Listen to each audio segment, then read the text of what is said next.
بسم اللہ الرحمن الرحیم۔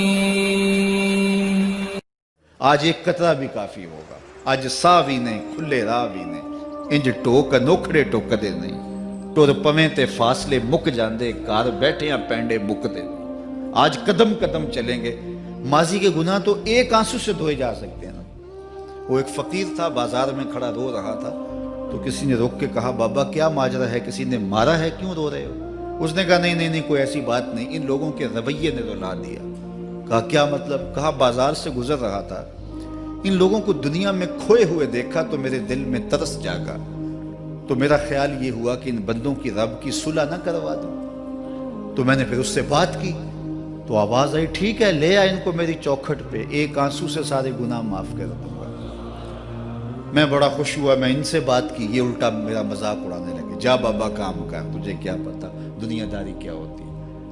تو وہ تو مان رہا تھا، یہی نہیں مان رہے، تو مجھے ان کے رویے پہ رونا آ رہا ہے۔ وہ کہتا ہے میں بخشنے پہ آمادہ ہوں، ہم تو مائل بکرم ہیں، کوئی سائل ہی نہیں، راہ دکھلائیں کسے، راہ رب منزل ہی نہیں، جلوائے طور تو موجود ہے، کوئی موسیٰ ہی نہیں۔ وہ تو کہتا ہے میں معاف کر دوں گا، لیکن یہ عجیب ہے کہ یہ آمادہ ہی نہیں ہے، یہ مان ہی نہیں رہے۔ تو مجھے ان کے رویے پہ افسوس آ گیا، ان کے رویے پہ رونا آ گیا، اس لیے میں رو رہا ہوں، ورنہ نے مجھے مارا نہیں، کوئی تکلیف نہیں پہنچائی۔ خیر اگلے دن وہی بزرگ قبرستان کے قریب سے گزرے تو دیکھا کہ وہ بابا قبرستان میں کھڑا رو رہا ہے، تو پھر روک گئے کہ بابا بازاروں میں بھی روتا ہے، قبرستانوں میں بھی روتا ہے، آج کیا ماجرا ہے؟ کہا آج بھی میرا ماجرا کل والا ہی ہے۔ کہا کیا مطلب؟ کہا کل بازار سے گزر رہا تھا، ان کو دنیا میں کھوئے ہوئے دیکھا، میرے دل میں ترس جاگا، تو میرا خیال ہوا ان بندوں کی اور رب کی صلح کروا دوں، تو وہ تو مان رہا تھا، وہ بندے ہی نہ مانے، تو آج میں ادھر آ گیا۔ میں نے کہا چلو ان سے بات کرتے۔ آج میرا خیال یہ ہوا کہ قبرستان والوں کی اور رب کی صلح کروا دوں۔ تو کہا پھر آج کیا بنا؟ کہا آج یہ مان گئے ہیں، وہ نہیں مانتا۔ تو صاحبو آج وہ مان رہا ہے، آج ہم مان جائیں۔ میں نے کتب میں پڑھا ہے کل قیامت کے دن نیکوکار بھی پچھتائیں گے۔ بدکاروں کا پچھتانا تو سمجھ میں آتا ہے، نیکوکار کیوں پچھتائیں گے؟ جب اپنے اچھے اعمال کی جزا دیکھیں گے تو پچھتائیں گے، جو چند لمحے ضائع کر دیے وہ بھی کیوں ضائع کر دیے۔ قیمتی زندگی ہے، یہ ٹوٹتی سانسیں، ان کی قدر کیجیے۔ ایک بزرگ فرماتے ہیں کہ مجھے اس بات کی سمجھ نہیں آتی تھی کہ جو قرآن نے کہا ان الانسان لفی خسر، بے شک انسان خسارے میں ہے، تو میں سمرقند کے بازار سے گزر رہا تھا تو وہاں ایک آدمی پھٹے پہ برف رکھ کے بیچ رہا تھا اور ساتھ آواز لگا رہا تھا۔ آج کل تو یہاں وہ پاپڑ بیچنے والے بھی کوئی آواز لگاتے، تو وہ برف پھٹے کے اوپر رکھ کے بیچ رہا تھا اور ساتھ آواز لگا رہا تھا۔ آواز کیا تھی؟ ارحمو ارحمو الا من یذوب راس مالہ، او گزرنے والوں میرے پہ ترس کھاؤ، میں ایسا تاجر ہوں جس کا راس المال پگھلتا جا رہا ہے۔ چونکہ یہ جو برف ہے ایسا سودا ہے جو گاہک کا انتظار نہیں کرتا۔ آپ کپڑا بیچتے ہیں، آج گاہک نہیں آیا، ہو سکتا ہے کل دعانے مہنگا بیچ لیں۔ آپ پیٹرول بیچتے ہیں، ہو سکتا ہے کہ کل پڑا 6 روپے اوپر چلا جائے، آپ کا لاکھوں کروڑوں کا فائدہ ہو جائے۔ لیکن آپ اگر برف بیچتے ہیں، آج نہیں بکی تو کل برف ہی نہیں ہوگی۔ تو وہ سل پہ برف بیچ رہا تھا اور ساتھ لوگوں کو دہائی دیتے ہوئے کہہ رہا تھا او لوگو میرے پہ ترس کھاؤ، مجھ سے برف لیتے جاؤ، میں ایسا تاجر ہوں جس کا راس المال پگھلتا جا رہا ہے۔ تو کہتے ہیں جب اس نے یہ آواز لگائی نا تو میرے قدم رک گئے اور میں اس کے قریب چلا گیا اور میں نے کہا کہ مجھے ان الانسان لفی خسر کا ترجمہ سمجھ میں آ گیا۔ جس طرح تیری برف پگھلتی جا رہی ہے، میری زندگی پگھلتی جا رہی ہے، اور اگر تو اب برف وقت پہ بیچ لے، ان پگھلتی برف کو تو درہم کے بدلے، دینار کے بدلے، پارچہ جات کے بدلے، جنس کے بدلے فروخت کر لے تو فائدہ ہو جائے گا، 4 آنے تیرے ہاتھ لگ جائیں گے۔ اور میں بھی ان سانسوں کے بدلے درود پڑھ لوں، ان سانسوں کے بدلے سجود کر لوں، ان سانسوں کے بدلے قیام کر لوں، کسی دکھی کے سر پہ ہاتھ رکھ دوں، کسی پریشان کی پریشانی دور کر دوں تو میری سانسیں کام آ جائیں گی، ورنہ یہ ٹھہریں گے نہیں۔ سوئے ہوئے ہوں تو پھر بھی سانسیں ٹوٹ رہی ہوتی ہیں۔ تو ہم کتنی جلدی موت کی طرف بڑھ رہے ہیں، تو زندگی کتنی مختصر ہے اور ہم کتنے بے پرواہ ہیں۔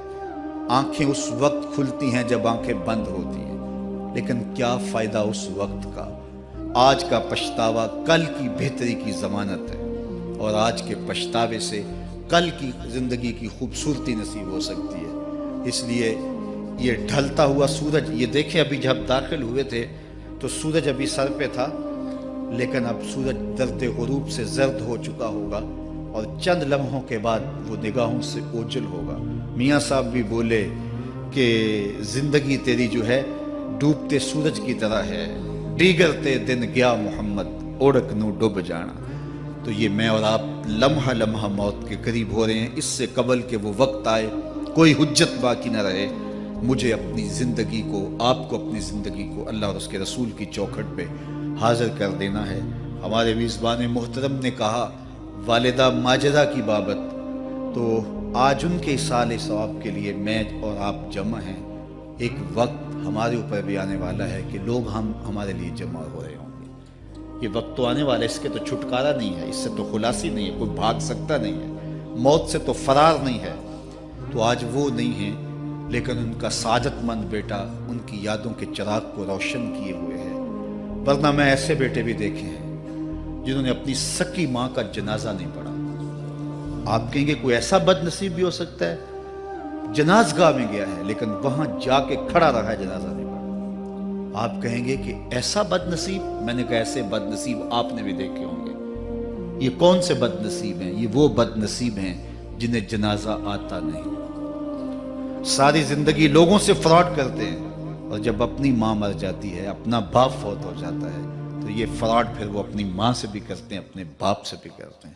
مجھے بتاؤ کتنا بد نصیب ہے وہ بیٹا کہ جو اپنی ماں سے، اور وہ بھی مرنے کے بعد فراڈ کر رہا ہے، اور اپنے باپ سے، اور وہ بھی مرنے کے بعد فراڈ کر رہا ہے۔ اور کتنا خوش نصیب بیٹا ہے کہ جو روزانہ اپنی ماں کے لیے دعا کرتا ہے۔ اور میں کہتا ہوں اگر بیٹا نمازی ہوگا، بیٹی نمازی ہوگی، اہتمام سے دعا نہ بھی کرے، دن میں کتنی مرتبہ کہے گے ربنا اغفر لی ولوالدی، اے اللہ مجھے بھی بخش دے، میری ماں کو بھی بخش دے، میرے باپ کو بھی بخش دے۔ اور جب بندے ہاتھ اٹھا کے دعا مانگتے ہیں اللہ خالی ان ربکم حیی کریم یستحیی من عبدہ اذا رفع یدیہ ان یردہما صفرا، تمہارا رب حیا کرنے والا سخی ہے، کریم ہے۔ بندے جب اس کے سامنے ہاتھ اٹھا کے دعا مانگتے ہیں، اللہ فرماتا ہے مجھے شرم آتی ہے ان کے اٹھے ہوئے ہاتھ خالی کیسے موڑ دوں۔ انہوں نے میرے سے مانگا ہے، میں بھی نہیں دوں گا تو کس در پہ جائیں گے۔ میں ایک دیہاتی بات کرنا چاہتا ہوں، اتنے لوگ جتنے آپ یہاں بیٹھے ہیں، اتنے لوگ اٹھ کے کسی دنیا دار کے ڈیرے پہ چلے جائیں اور اس سے کچھ مانگیں اور وہ دے سکتا بھی ہو، تو کیا وہ آپ کو خالی لوٹا دے گا؟ وہ کہے گا ڈیرہ داری کی شان کے خلاف ہے کہ اتنے لوگ دروازے پہ آ گئے اور ان کو خالی موڑ دوں۔ تو جب تم اتنے بڑے ڈیرہ دار ہو اور تمہیں اتنی غیرت ہے کہ اتنے لوگوں کو خالی نہیں موڑتے، تو کریم خالی موڑتے؟ آؤ تو صحیح اس کی چوکھٹ پہ جھولی پھیلاؤ تو صحیح۔ پھر دنیا داروں سے مانگنا ہو تو ان کی زبان میں مانگنا پڑتا ہے۔ اللہ سے جس زبان میں مرضی مانگو، عربی میں مانگو، اردو میں مانگو، ہندی میں مانگو، سندھی میں مانگو، اقبال کے لہجے میں مانگو، سادی کے انداز میں مانگو، نہیں مانگنا آتا خالی ہاتھ پھیلا دو، وہ بند لبوں کی بولیاں بھی سنتا ہے۔ آؤ تو صحیح اس کی چوکھٹ پہ، اپنے ہاتھ پھیلاؤ تو صحیح۔ دنیا داروں سے مانگے تو ناراض ہوتے ہیں، خدا سے نہ مانگو تو ناراض ہوتا ہے۔ اللہ کل ما یابو بکم ربی لولا دعاؤکم، آؤ نا اس کی چوکھٹ پہ، دستے طلب دراز کرو۔ دنیا داروں سے مانگنے کے لیے وقت چاہیے۔ اس وقت تو صاحب سوئے ہوں گے، اس وقت تو ناشتہ کر رہے ہوں گے، اس وقت تو بیوی بچوں کے ساتھ مشغول ہوں گے، لیکن اللہ سے جب بھی مانگو پچھلے پہر کنڈی کھڑکاؤ در رحمت کھلا پاؤ گے۔ دن کو مانگو، رات کو مانگو، مانگو تو صحیح، وہ تو اتنا کریم ہے۔ اچھا بت کو سامنے کھڑا کیا ہے اور زلیخا ہاتھ جوڑے بت کے آگے پکار کرتی ہے، روزانہ سے شام کھڑی ہو جاتی ہے، یا صنمی یا صنمی، اے میرے بت، اے میرے بت، بچھڑا ہوا یوسف ملا دے۔ سحر دم تک پکارتی رہتی، عمر بیت گئی، چہرے پہ جھریاں آ گئیں، بڑھاپا طاری ہو گیا۔ ایک دن رات کا پچھلا پہر ہے، بت کے آگے ہاتھ جوڑے یا صنمی کا وظیفہ پڑھ رہی ہے۔ اچانک نیند کا جھٹکا آ گیا، زباں بل کھا گئی، بولی یا سمادی یا سمادی۔ کہا جبریل جلدی جا، یوسف کے گھوڑے کا رخ موڑ دے۔ یا اللہ تجھے تو نہیں پکار رہی، وہ تو بت کو پکار رہی ہے۔ زباں بل کھا گئی، یا صنمی کی بجائے یا سمادی کے لفظ زبان پہ آ گئے۔ کہا جبریل اتنا عرصہ ہوا بت کو پکارتے ہوئے، اس نے کوئی جواب نہیں دیا، آج جیسے بھی اس کے لبوں پہ میرا نام تو آیا ہے، اگر میں نے بھی جواب نہ دیا میرے اور بت میں فرق کیا ہوا؟ تو آؤ آج کی اس مجلس میں ہم ان کی والدہ کے لیے دعا مانگیں۔ اے عرش کے مالک، ان کی والدہ کو حضور کی ماں کا صدقہ جنت کی بہاریں عطا کر، اور ہم اپنے ماں باپ کے لیے بھی دعائیں مانگے۔ اے اللہ ہمارے ماں باپ کی مغفرت فرما، ماں باپ کی قدر کرو۔ میں نے یہ بھی پڑھا ہے، جو اپنے والدین کے لیے روزانہ دعا مانگتا ہے، والدین زندہ ہوں تب بھی، فوت ہو گئے ہوں تب بھی، روزانہ ماں باپ کے لیے جو شخص دعا مانگتا ہے، ساری زندگی اس کے رزق میں بے برکتی نہیں آ سکتی۔ تو اپنے ماں باپ کو اگر زندہ ہیں تو قدر کرو، فوت ہو گئے ہیں تو ان کے لیے کثرت کے ساتھ دعا کرو۔ یہ گھنا سایہ ہے۔ کبھی آپ نے درخت کو دیکھا ہے کہ ساری دھوپ اپنے پتوں میں جذب کرتا ہے اور نیچے بیٹھنے والوں کو چھاؤں دیتا ہے؟ ماں باپ سارے دکھ اپنے اوپر لیتے ہیں، اپنی اولاد کو آسائش اور راحت پہنچاتے ہیں۔ قدر نعمت زوال نعمت کے بعد ہوتی ہے، جب نعمت پاس ہو تو قدر نہیں ہوتی، جب چھنتی ہے تو پتہ چلتا ہے کہ کتنی بڑی دولت تھی جو چھن گئی۔ میں تو آپ کیا، میری اور آپ کی حیثیت کیا، ماں کی کمی تو آمنہ کے لال نے بھی محسوس کی ہے۔ ایک دن حضور مسجد نبوی میں تشریف لائے، تا حد نظر صحابہ تھے۔ الحاوی للفتاوی میں امام سیوطی نے لکھا ہے، حضور کو دیکھا تو ادب سے کھڑے ہو گئے، بس یہ منظر دیکھنا تھا کہ چشمان اقدس سے آنسو چم چم جاری ہو گئے، اور حضور نے ایک ٹھنڈی آہ بھری اور روتے ہوئے کہا، لو ادرکت والدی او احدہما، کاش آج میرے ماں باپ زندہ ہوتے۔ انسان نے دکھوں کا دور دیکھا ہو نا، اچانک خوشحالیاں مل جائیں تو پھر انسان یہ آرزو کرتا ہے کہ میرے ماں باپ نے میرا وہ غربت کا دور دیکھا تھا، آج دولت کی چہل پہل بھی دیکھتے، آج میرے آنگن میں بہاریں بھی دیکھتے تو کتنے خوش ہوتے۔ اب حضور جب پیدا ہوئے تھے تو باپ کا سایہ سر پہ نہیں تھا، 6 سال کی عمر تھی، اپنی ماں کے ساتھ حضور مدینۃ المنورہ گئے۔ واپسی ابوا کے مقام پہ حضرت آمنہ کی طبیعت خراب ہو گئی اور انہیں لگا کہ یہ میری بیماری جان لیوا ہے۔